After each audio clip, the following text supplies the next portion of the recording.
Today I get some rounds with the GOAT. One of the GOATs. You know what I mean? Two GOATs. Iron sharpening iron. Leaked footage of Terence "Bud" Crawford sparring the legend, Olympic gold medalist, two-division champion, and Hall of Famer Andre S.O.G. Ward. What is there to talk about? You fighting the best fighter in the world. You better be taking it serious. You know, that goes to show, you know, how serious he's taking me and how much he respects me. Terence Crawford's leaked sparring and training footage for the upcoming fight with Canelo Alvarez has created major buzz in the boxing world. The clips show Crawford's sharp movement, quick combinations, and relentless pace inside the gym. What's up?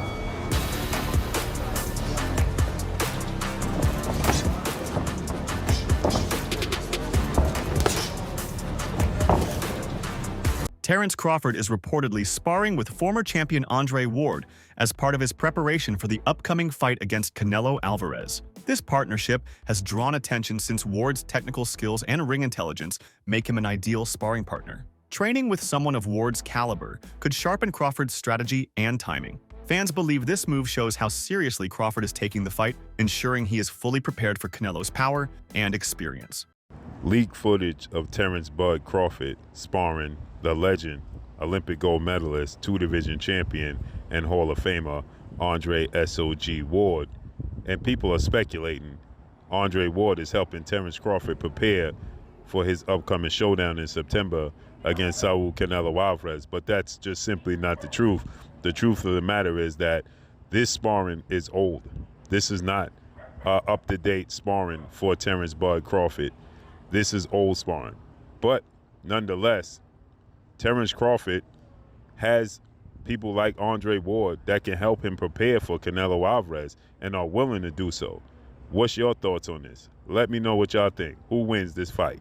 Simon Jordan's opinion carries weight in the sports media world, and his bold statement about Terence Crawford being the man who might finally solve the puzzle of Canelo Alvarez has sparked serious debate. By calling Crawford the kryptonite to Canelo, Jordan is suggesting that Crawford possesses the exact mix of style, intelligence, and adaptability that could neutralize Canelo's strengths. Throughout his career, Crawford has shown the ability to adjust mid-fight, dismantling opponents with patience and precision. Against a fighter like Canelo, who thrives on controlling tempo and punishing mistakes, this adaptability could indeed be the decisive factor. Jordan's take builds excitement around the matchup by framing Crawford as the rare fighter who could genuinely challenge the dominance of Canelo. I went straight away with Crawford, and so did Spence. I mean, other people that we've spoken to, I think Paul Smith and other people that sit on the show with us think it will be Canelo Alvarez because of size. We've seen Canelo Alvarez take that journey up to light heavy and find himself coming up against Dimitri Bivol and not being able to do what he does at super middleweight. I just think that Crawford is such a fighter of such stature and competence that he might just be the kryptonite to Saul Alvarez. Crawford himself has emphasized that he does not approach any opponent lightly, regardless of their name or status. He has repeatedly explained that he trains with equal intensity for everyone. For the upcoming clash with Canelo, Crawford has made it clear that nothing changes. This mindset shows that he does not get caught up in hype or intimidation. By treating every fight as the most important of his career, Crawford keeps himself sharp and disciplined. His preparation for Canelo will reflect the same attention to detail, conditioning, and tactical planning that have defined his reign as one of the most technically gifted fighters of this era. At the end of the day, you know, when you look at Spence, that was my biggest challenge. When you look at Postal, that was my biggest challenge. When you look at Majmov, that was one of my big challenges because I was moving up in weight and, you know, given the circumstances that, you know, his background, amateur background and things like that, Gamboa was my biggest. They all big challenges in their own right. Have you put on a lot of weight or muscle? Like, how is it in that department? Because I know a lot of people have said, like, hey, you're fighting a big guy, 168, who's used to fighting guys that are bigger than him. It might be smart to put on a little bit more, like, mass. It comes natural with working out. Yeah. You know, like I said before, the only thing about this camp different than any other camp is I don't got to cut muscle. I don't got to, you know, watch what I do in strength condition. I can, you know, go fully all out, you know, and just do what I need to do to get stronger. To you, how much is the skull fight performance kind of like a thing you're keeping an eye on? Well, that's not a fight that I really, look into because, Canelo is a great fighter, and one bad performance don't define a fighter. You know, given the circumstances of his previous fights, and we looking forward to Canelo being the best Canelo that he can be. Skull might not have made him get to that point where he felt any danger or any significance where he had to go to that deeper level in training or take the fight as serious as he's taking this fight. So, I don't know what was up with that fight. Yeah, some said that, and let me know just your perspective on this. Some have said that you have to fight like Skull in order to win the fight. Like, do you feel that you have to fight that way to beat Canelo, or you're like, nah, like I could beat him in the mid-distance? Just fight my fight. You know what I mean? A lot of people, they have their opinions. They have, what's going to happen. Among fans and commentators, one common concern is the politics of boxing, particularly when a superstar like Canelo Alvarez is involved. Some voices argue that if the fight is judged fairly, Crawford has the tools to win, but the fear of a rigged decision lingers. The prospect of Crawford winning cleanly against Canelo excites fans because it would open the door to a massive future showdown with David Benavidez. Such a fight would not only showcase two elite fighters, but also be a generational spectacle for boxing. Crawford's potential victory over Canelo would redefine pound-for-pound rankings and force promoters to explore the Crawford-Benavidez matchup as the next blockbuster. This scenario adds even more stakes to the upcoming bout, as it could reshape the sport's landscape. He should know by firsthand what Crawford like. His older son then got his ass whooped by Terence Crawford already. He feared that if Crawford beat the shit out of Canelo, the world gonna scream for Crawford versus Benavidez. Yeah, right. Crawford don't want that, bro. Don't forget Turkey offered Crawford that fight already. Chill. And he said he'll take it. Nah, he asked for a 64-pound catch weight. Yeah. Turkey sent the offer for 64 pounds. Yeah. We know what's up. We know what's up. That fat boy don't want it with Crawford. Benavidez don't look like he in shape. Lord of mercy. That boy start training camp a week before the fight, and then he get on the scale. You starve yourself. Stop playing. That boy don't got an ab. He ain't got a definition of a muscle. Respected trainer Robert Garcia has voiced confidence in Canelo Alvarez, noting that Canelo is taking this fight very seriously. Garcia pointed out that Canelo will not approach Crawford the way he did in the lackluster John Ryder bout, where his performance drew criticism. Instead, Garcia believes Canelo will enter the ring fully prepared,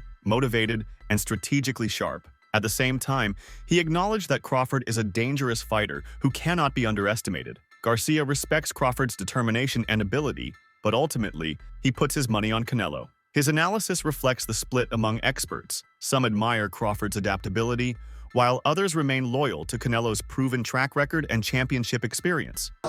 But I go based on Canelo's last two performances were flat-footed, one punch at a time. But I don't see him doing that. I think he's gonna fucking fight tough in this fight. So more likely Canelo's gonna win. Maybe even hurt Crawford. But do I think Crawford has a chance? 100%. I don't see Crawford running.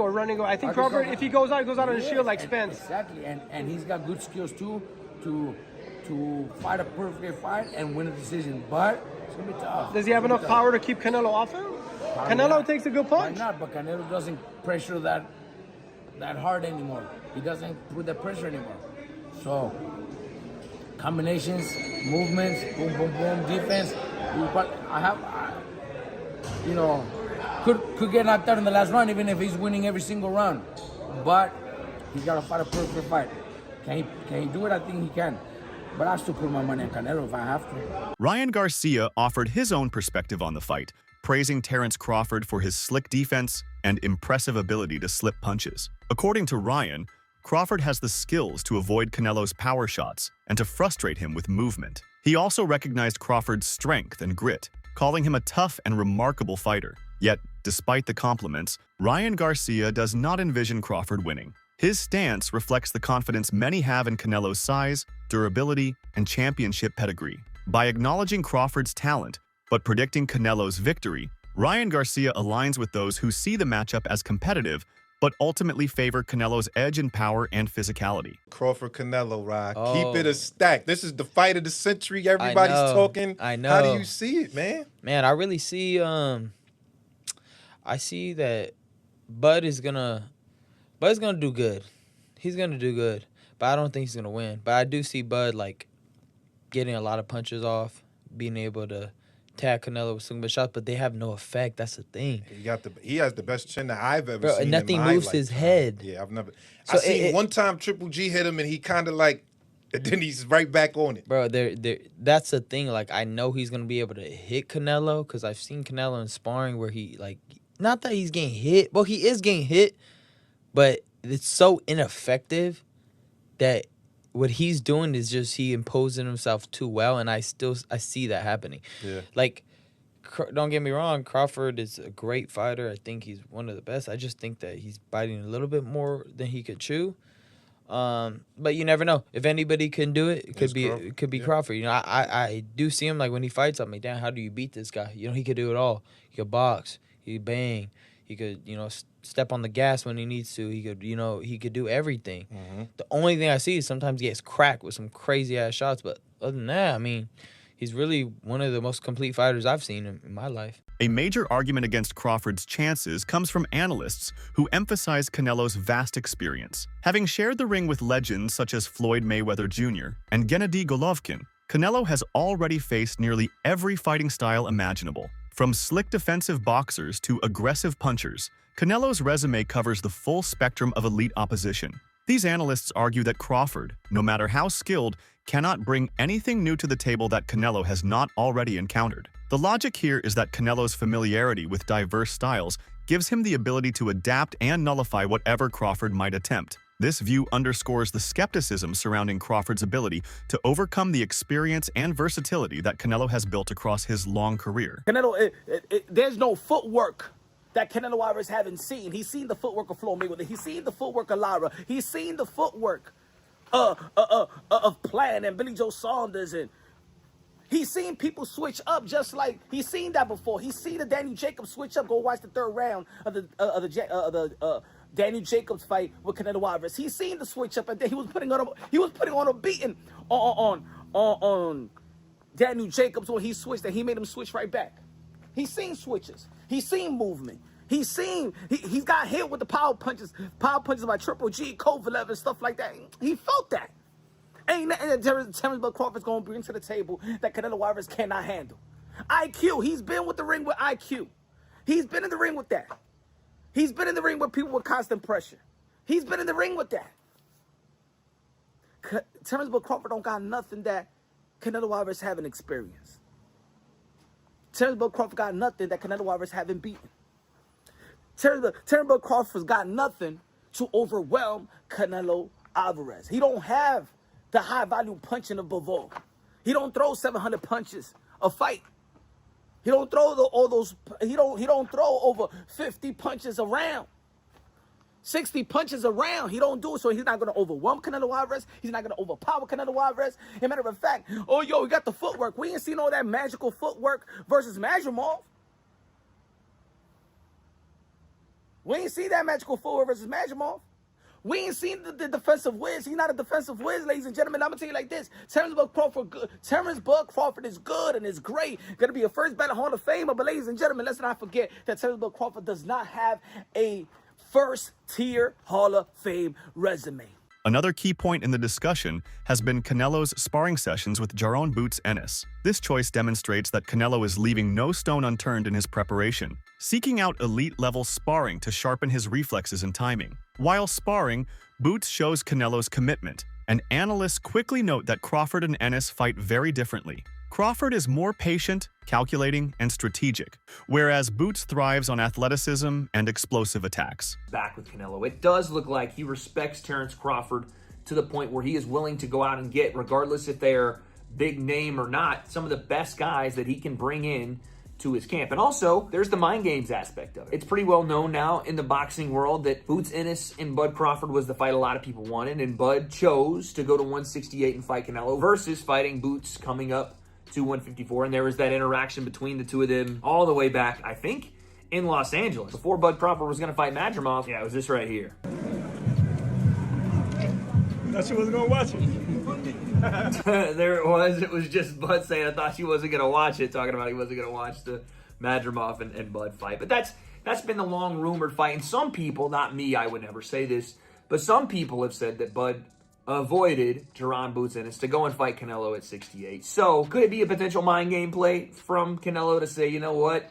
I got the guy that you didn't want to fight to come in and spar me to prepare for you. And he has somewhat of a similar style. And he can do a lot of the things that you can do. Maybe not on the same level. I'm not sitting here trying to tell you that Boots Ennis is as good or is the same fighter as Bud Crawford. That would be crazy to say, right? All those things, by the way, can be true. That Canelo wanted an advantage in the mind games, right? He wanted to kind of play some games with Bud and see if he would take the bait and get a little nervous that he was, you know, bringing in the Rashidi Ellis's and the Jaron Boots Ennis's to spar. And also, yes, I think Bud is far and away good enough to threaten Canelo, to beat Canelo. And if Canelo shows up in William Skull fashion, then that fight's not going to go well for him. So yeah, he probably upped the level this time around. Amir Khan, who once shared the ring with Crawford, has praised him for qualities that often go overlooked. Khan emphasized Crawford's physical strength, including his underrated ability to wrestle and control opponents in clinches. He also highlighted Crawford's power punching, suggesting that many people fail to give him proper credit for the force behind his shots. Coming from a fighter who experienced Crawford's skills firsthand,